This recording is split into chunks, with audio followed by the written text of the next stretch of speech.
shaping We're live from New Delhi. You're watching DD India Live, India's voice to the world. I'm Lepakshi Khurana, coming up in the next 30 minutes.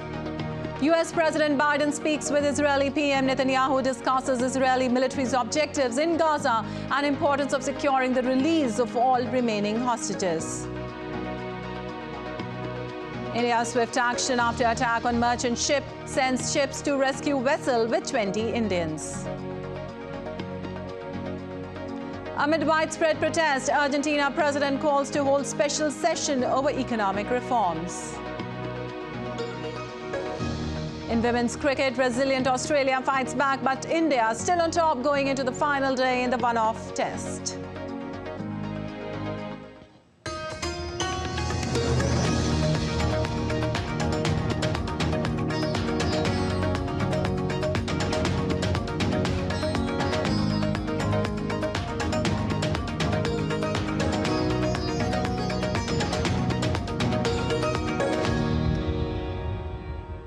And on to details now. Israel continues its operation to neutralize terror group Hamas. Smoke filled the sky over Gaza on Saturday morning, as seen from southern Israel, as air and ground offensive was reported across the enclave.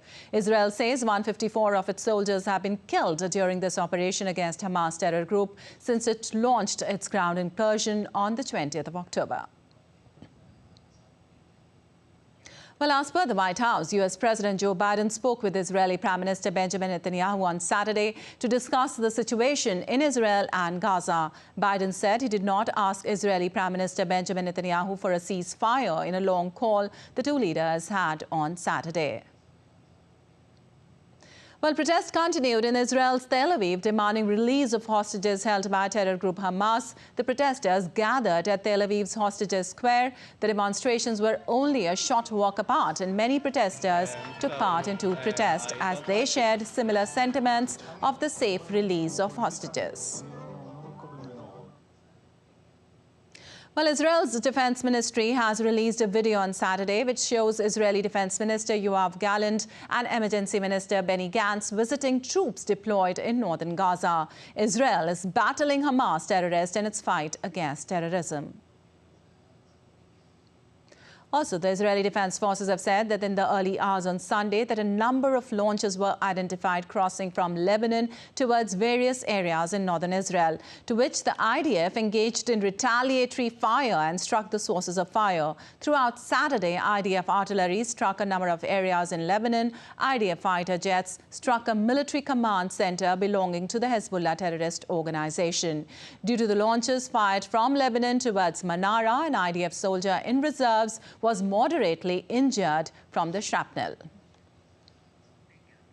And as per U.S. Central Command, the United States shot down 4 drones headed towards a U.S. destroyer in the southern Red Sea that were launched from Houthi-controlled areas of Yemen on Saturday. The CENTCOM said in a post on X that these attacks represent the 14th and 15th attacks on commercial shipping by the Houthis since October 17th.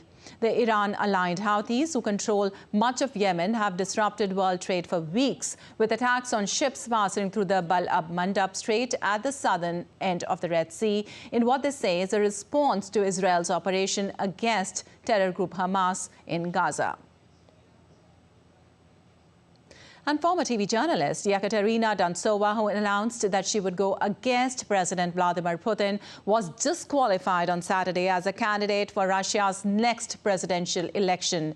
Members of the Central Electoral Commission voted unanimously to reject her candidacy, citing numerous violations in the papers she had submitted in support of a bid. Dontsova had applied to the Electoral Commission to be registered as a candidate just 3 days earlier. The Russian politician said she would challenge the decision in the Supreme Court, calling it unjustified and undemocratic. Well, in a separate development in Russia, Boris Nadezhdin, an opposition politician who has been critical of Vladimir Putin and a special military operation in Ukraine, was put forward as presidential candidate on by the center-right Civic Initiative Party. The party said he planned to register with the Electoral Commission on December 25th. Putin's best-known opponent, Alexei Navalny, is serving prison sentences totaling more than 30 years, and his supporters say they do not even know where he is after they were told he had been moved from his previous penal colony earlier this month. An update on Russia-Ukraine conflict now. Russian shelling and drone attacks struck the southern Ukrainian region of Kherson on Saturday, killing 1 person and injuring 7. Russian forces also shelled a power station closer to the front lines in eastern Ukraine, injuring 5 workers and knocking out electricity to the town of Kurakovo. In the east, Russian shelling of a thermal power station in the town of Kurakovo injured 5 workers and triggered a power cut. The General Staff of the Ukrainian Armed Forces said Ukrainian forces had repelled 2 attacks in Kurakovo and more assaults on the nearby town of Avdiivka. And Argentina's president, Javier Milei, has issued a decree calling for extraordinary sessions to speed up reforms, reinstate the tax on salaries abolished by the previous government, and modernize the electoral process. Milei, who took office in early December, sent the decree to the legislative body late on Friday for bills to be discussed from December 26th to January 31st. Congress is in recess with sessions next scheduled for March. Earlier this week, Milei proposed more than 300 measures to deregulate the South American country's economy, including eliminating price controls and bureaucracy to help promote industrial activity. Argentina is mired in a prolonged economic crisis with triple-digit inflation, negative reserves, a rapidly depreciating peso currency, and over 40% of the population living in poverty. And Chilean President Gabriel Boric said there wouldn't be any more constitutional referendums during his term after 2 attempts to replace the country's current constitution failed. President Gabriel Boric said during a televised address that the country got polarized, adding that his government would focus on more urgent matters. With 99.65% of ballot boxes tallied, Chileans rejected a new text that sought to replace the current constitution that dates back to the Augusto Pinochet dictatorship. Many Chileans have voiced mistrust and disenchantment with the process after years of polarization and political infighting. Well, a local court in El Salvador has ordered the arrest of former President Alfredo Cristiani for the alleged cover-up of the 1981 El Mozote massacre during the Central American country's civil war that lasted 12 years. In the document issued by a court in San Francisco Gotera on Friday, Cristiani is named as one of 10 people who promoted a general amnesty law that was approved in 1993 and exonerates those accused of war crimes. Calling the El Mozote massacre a crime against humanity, the document orders the capture of the former president and 4 other defendants who later were part of the country's Congress. During the El Mozote massacre, some 1,000 peasants died in a 4-day counterinsurgency military operation. Well, Taiwan's defense ministry said on Sunday that over the previous 24 hours, it had detected 8 Chinese fighter jets crossing over the median line of the Taiwan Strait. The ministry has also reported a Chinese balloon in the strait. It said the balloon was spotted after crossing the median line late on Saturday morning. In February, the United States also shot down what it said was a Chinese surveillance balloon. Taiwan has repeatedly complained of Chinese military activity around the island over the past 4 years. Also, initial results of the ongoing presidential election in the Democratic Republic of Congo have started to trickle out amid accusations that the election was rigged. According to the Friday results coming from the votes of a few thousand Congolese living overseas, the incumbent president, Felix Tshisekedi, is taking a comfortable lead. Meanwhile, Moise Katumbi, one of the main opposition candidates in presidential election, has added his voice to calls for the December 20th vote to be annulled because of massive fraud. According to the official electoral calendar, provisional results are expected on December 31st, and the president-elect will be sworn in on the January 20th next year. And Republican presidential candidate Vivek Ramaswamy pledged to pardon all peaceful protesters that took part in the events of January 6th attacks on the U.S. Capitol in 2021. At the Turning Point Action Conference, Ramaswamy said the attack looks not just like an intelligence failure, but an intentional intelligence failure. According to a polling and analysis website, Ramaswamy has the support of 4% of Republican primary voters, while Trump is the lead with roughly 63% support. And numerous migrants continue to cross the U.S.-Mexico border into Texas as the Christmas holiday weekend got underway on Saturday. Video shows hundreds of migrants crossing through barbed wire on the U.S. side of the Rio Grande River and then being detained by U.S. National Guard troops.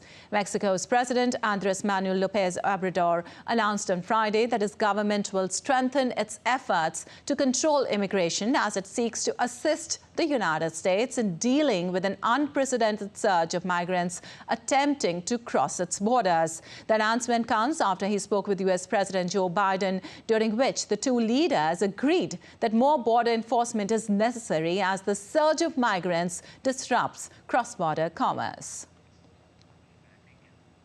And Kosovo's Prime Minister Albin Kurti said on Saturday that armed men supported by Serbian security agencies were being trained to launch new attacks in his country after a September assault which left 4 dead. Speaking at a news conference, Kurti said Milan Radiosic, a top Kosovo Serb politician who admitted taking part in the September gun battle, was planning further attacks.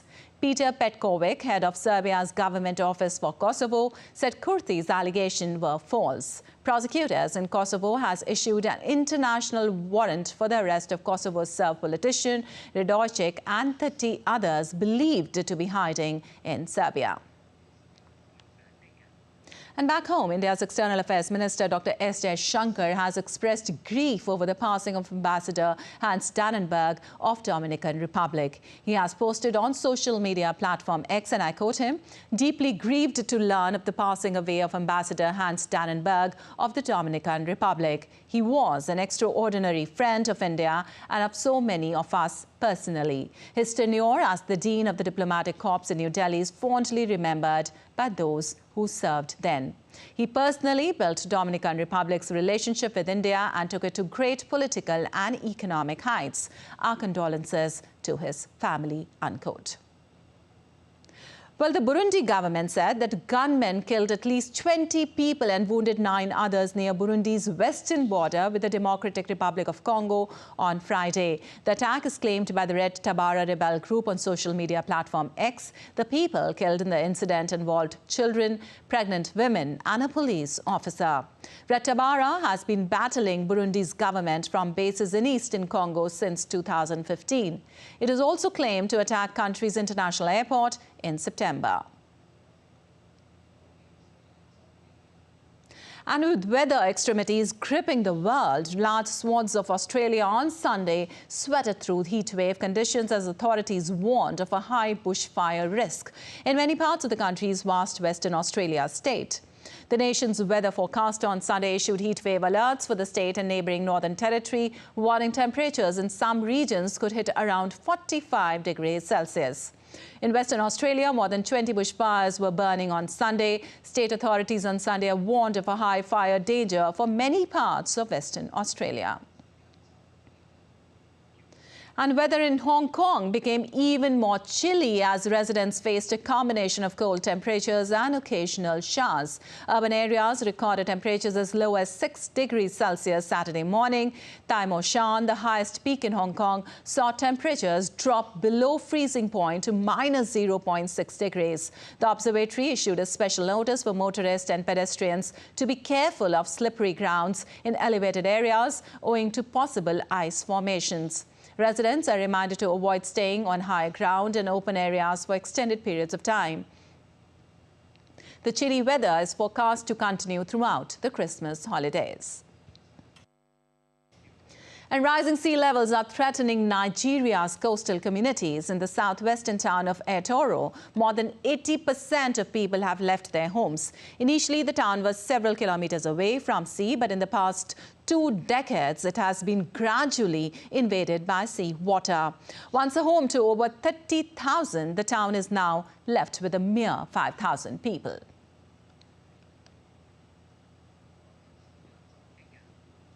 And U.S. travelers headed to airports and train stations for the Christmas holidays. The airlines are prepared for a busier holiday travel season than last year, when storms caused thousands of flights to be cancelled and traffic to pile up.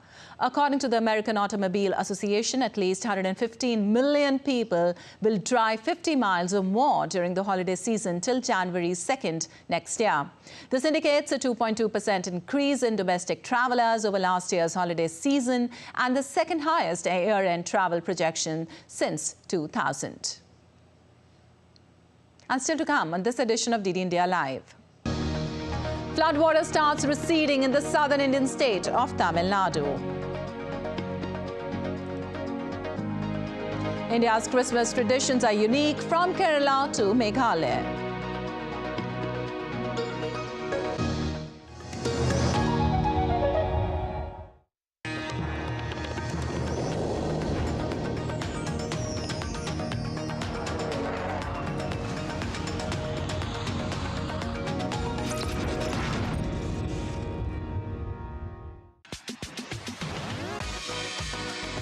India that invents.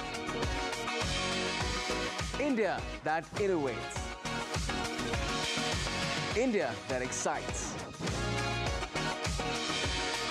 India that invites. Land of possibility. Teeming with opportunities. Watch India Ideas each Thursday, 8 p.m. only on DD India.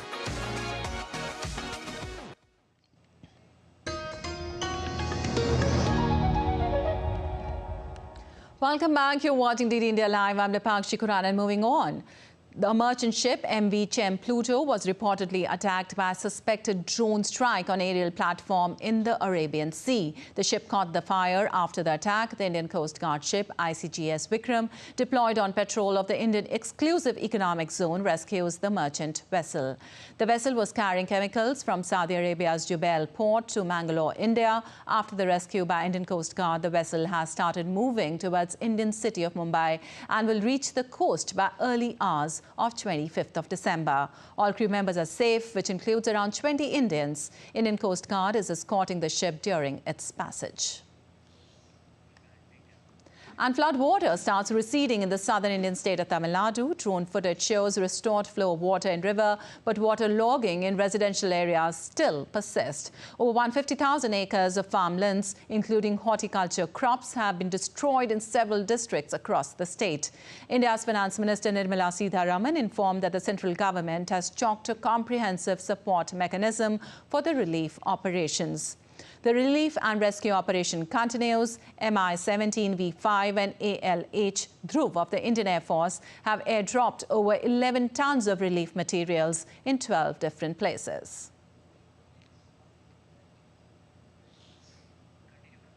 And around 1,000 cusecs of surplus water was released from Manimuthar Dam into Thamir-Barani River in South Indian state of Tamil Nadu as the dam reached its full capacity last night.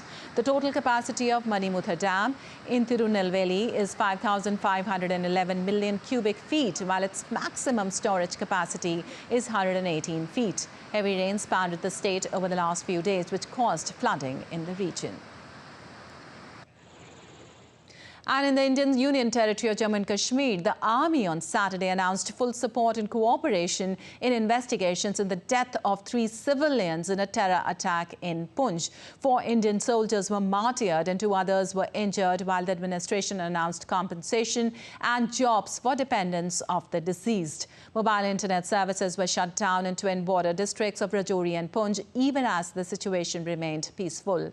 However, security forces have intensified search operations to to track down the terrorist. Helicopters, drones and para-commandos have been deployed in the search operations. Besides other suspected hideouts, forest and vulnerable areas are also being served jointly by Indian Army, paramilitary forces and J&K police. Also, a retired police official has been killed by terrorists in Baramulla in the Indian Union Territory of J&K. In a post on social media platform X, the Kashmir Zone Police said that the retired officer was shot dead while offering morning prayers at a mosque. The police say the area has been cordoned off, while further details are still awaited. A National Consumer Rights Day is being observed across India today. The day observed annually on December 24th to highlight the importance of the consumer movement and spread awareness about the rights and responsibilities of every consumer. On this day, the Consumer Protection Act 1986 was enacted. The Act aims to provide consumers with effective safeguards against different types of exploitation, such as defective goods, deficiency in services and unfair trade practices. And in an update on a new surge being recorded in terms of COVID-19 cases, about 656 COVID cases have been reported in the last 24 hours in India. The total active cases of COVID in the country are more than 3,700 now. More cases of COVID are coming in from the Indian states of Kerala, Tamil Nadu, Karnataka, Maharashtra and Goa. It has been advised by the government to avoid going to crowded places, wearing a mask and to keep washing your hands. And on a day of high spirits and patriotic fervour, Indian Army's Lieutenant General Johnson P. Matthew flagged off a grand car rally in the national capital, New Delhi, today. Organised by JSW-NDA, the event is a tribute to Operation Badli and in commemoration of the 75th anniversary of the National Defence Academy's establishment. The rally covered a remarkable distance of 1,800 kilometres over 6 gruelling days, traversing through key cities and culminating at the iconic National Defence Academy in Pune. Which has been organized from Dehradun to Pune, that is NDA Khadakwasla, signifies Operation Badli. We are commemorating 75 years of existence of NDA. So this car rally signifies the movement of NDA from JSW to Pune. We have conducted outreach activities where we are trying to make the nation aware of NDA and especially the youth, so that we are able to motivate them to join the armed forces. And Viksit Bharat Sankalp Yatra is being undertaken across the country with the aim to attain saturation of flagship schemes of the Indian government through ensuring that the benefits of these schemes reach all targeted beneficiaries in a time-bound manner. The Viksit Bharat Sankalp Yatra reached the Devas city in the Indian state of Madhya Pradesh. The beneficiaries of the Ujjwal Yojana were demonstrated the benefits of the scheme, and some women were also given certificates of Ujjwala 2.0 Yojana. People gathered on stage to take the Sankalp pledge of making India a developed country by the year 2047. And now let's take a look at other stories making news today. Vice President of India Jagdeep Dhankar interacted with the Indian Statistical Service probationers of 2023 batch at UPA Rashtrapati Niwas today. The Vice President was felicitated during the interaction with ISS probationers. In his address to the probationers, Vice President Dhankar said, "We are lucky to have a Prime Minister who is passionate about development of all. And your service has a rich legacy of contributing significantly to the nation's growth and development," he said. Organic revolution in the northeastern India is building a sustainable future. Over 170,000 hectares of land in India's northeastern region now flourishes under organic farming. More than 180,000 farmers have been benefited by this. The number of farmers producer organizations have also touched 379, and 7 organic brands have also formed from the northeast region, which are selling their products worldwide. To promote green mobility in India, the central government has given 5,228 crore rupees subsidy to incentivize 1.15 million electric vehicles. The government has also sanctioned 800 crore rupees to PSU oil marketing companies for setting up 7,432 public fast charging stations across the country. The country is implementing the scheme faster adoption and manufacturing electric vehicles to reduce dependence on fossil fuels and address the issue of vehicular emissions. And on to business news now. India's Central Board of Direct Taxes on Saturday notified income tax return forms 1 and 4.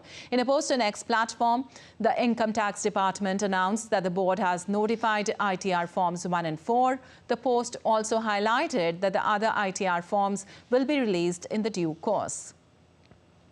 The announcement of the social media platform was made soon after a notification on Friday was released to this effect. The forms are meant for the assessment year 2024-25. This means assessees can use these forms to file their tax returns for financial year 2023-24.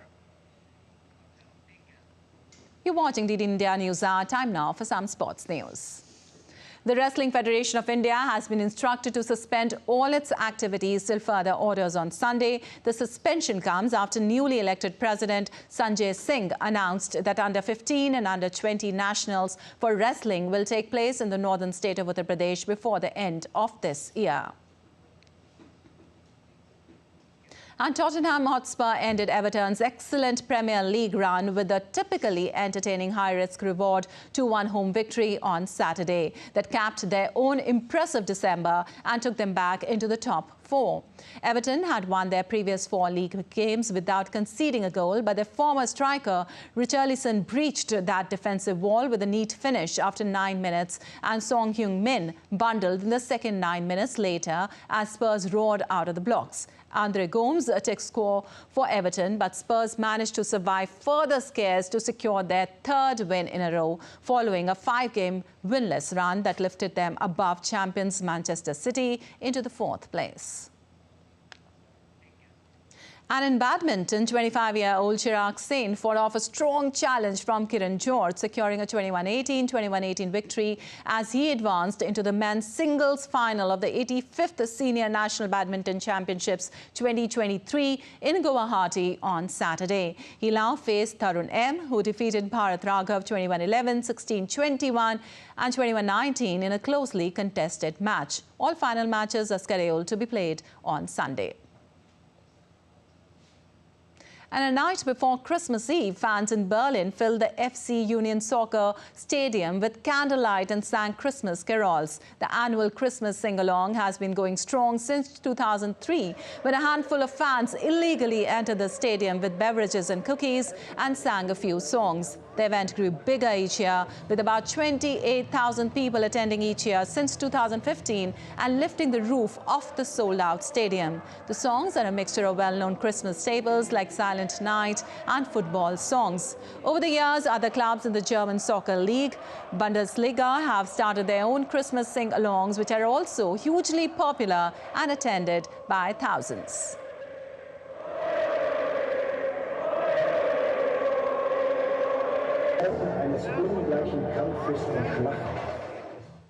And let's now take you to France, where Christmas came early for the animals at Bevel Zoo in Metz. The zoo's famous pandas received their favorite bamboo stalks, while the orangutans got lettuce and other treats for the occasion. Zookeepers also built a snowman made of ice with a carrot for a nose, to the delight of the red pandas. And that's all for this edition of DD India Live. But let us know your thoughts on the news of the day. You can connect with us on Facebook X, formerly known as Twitter and Instagram. We'll be back with more news as it breaks here on DD India. I'm Lepakshi Khurana from all of us here in Delhi. Thanks for watching DD India Live.